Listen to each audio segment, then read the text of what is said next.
لوگ کہتے ہیں کہ جب اللہ سب کچھ دیتا ہے تھکتا بھی نہیں، سوتا بھی نہیں، بیمار بھی نہیں ہوتا، موت بھی نہیں آتی، دورے پہ بھی نہیں جاتا، دروازے ہر وقت اس کے کھلے ہیں، دیتا بھی سب کچھ ہے، ملتا بھی اس سے سب کچھ ہے، کمی بھی کوئی نہیں، تو پھر یہ کیوں کہتے ہو بھر دو جھولی میری یا محمد صلی اللہ علیہ وسلم؟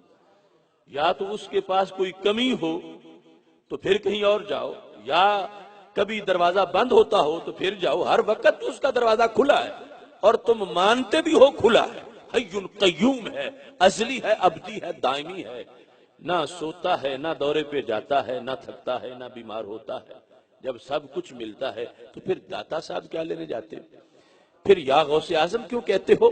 یہ حضرت شیخ عبد القادر جیلانی پیرانے پیر دستگیر، ان کو پھر تم کیوں پکارتے ہو؟ ان سے کیوں مانگتے ہو؟ جب تمہارا عقیدہ ہے کہ اللہ کے پاس سب کچھ ہے اور سب کچھ دیتا ہے تو پھر ان ولیوں کے درباروں پہ کیا لینے جاتے ہو؟ یہ ان کا ایک سوال ہے کہ جس سے عام لوگ پھر سوچ میں پڑ جاتے ہیں کہ باقی جب ہمارا نظریہ ہے کہ رب سب کچھ دیتا ہے اور اس کے خزانوں میں کوئی کمی نہیں، ہر وقت اس کے دروازے کھلے ہیں، تو پھر کہیں اور جانے کی کیا ضرورت ہے؟ کیوں لوگ جاتے ہیں؟ تو اس آیت میں اس کا جواب ہے، اور ایسا جواب ہے کہ ان کے سوال کا تو جواب میں اب دے رہا ہوں، جو یہ کہتے ہیں ہمارے لوگوں کو کہ جب رب سے سب کچھ ملتا ہے تو پھر مدینہ منورہ کیا لینے جاتے ہو؟ اللہ سے سب کچھ ملتا ہے تو پھر ولیوں کے درباروں پہ کیا لینے جاتے ہو؟ اللہ کی مدد کی قسمیں دو ہیں، مدد اللہ کی ہے مگر قسمیں اس کی دو ہیں۔ کیسے؟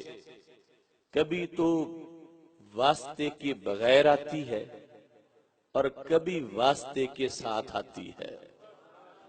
مدد خدا کی ہے، کبھی بغیر ذریعے کے آتی ہے، کبھی ذریعے کے ساتھ آتی ہے، کبھی ڈائریکٹ آتی ہے، کبھی انڈائریکٹ آتی ہے۔ اگر اللہ کی مدد بغیر کسی وسیلے کے، بغیر کسی واسطے کے، بغیر کسی ذریعے کے آئے تو اس کو بنصر ہی کہا جاتا ہے، اور اگر اللہ کی مدد واسطے کے ساتھ آئے اسے بالمومنین کہا جاتا ہے۔ تو مدد اللہ ہی کی ہے، مدد کے مظہر دو ہیں، مدد اللہ کی ہے، کبھی اللہ خود کرتا ہے، کبھی کسی سے کروا دیتا ہے۔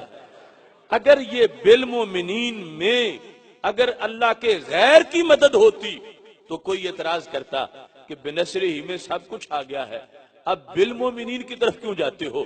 قرآن کہتا ہے بالمومنین بھی غیر کی نہیں، اللہ ہی کی مدد ہے، بالمومنین بھی اللہ ہی کی مدد ہے، بس فرق اتنا ہے بنصر ہی وسیلے کے بغیر ہے، بالمومنین وسیلے کے ساتھ ہے۔ تو ہم کہتے ہیں جو مدینہ منورہ میں جھولی پھیلا کے کھڑا ہے وہ غیر کا فضل نہیں مانگ رہا، وہ اللہ ہی کا فضل مانگ رہا ہے۔ جو داتا صاحب کے پاس گیا ہے، جو بغداد شریف گیا ہے، وہ غیر کا فضل نہیں مانگ رہا، وہ اللہ ہی کا فضل مانگ رہا ہے۔ رب کے فضل کی مدد کی قسمیں دو ہیں، اللہ چاہے تو خود کرتا ہے، چاہے تو اپنے محبوبوں سے کروا کے دکھا دیتا ہے۔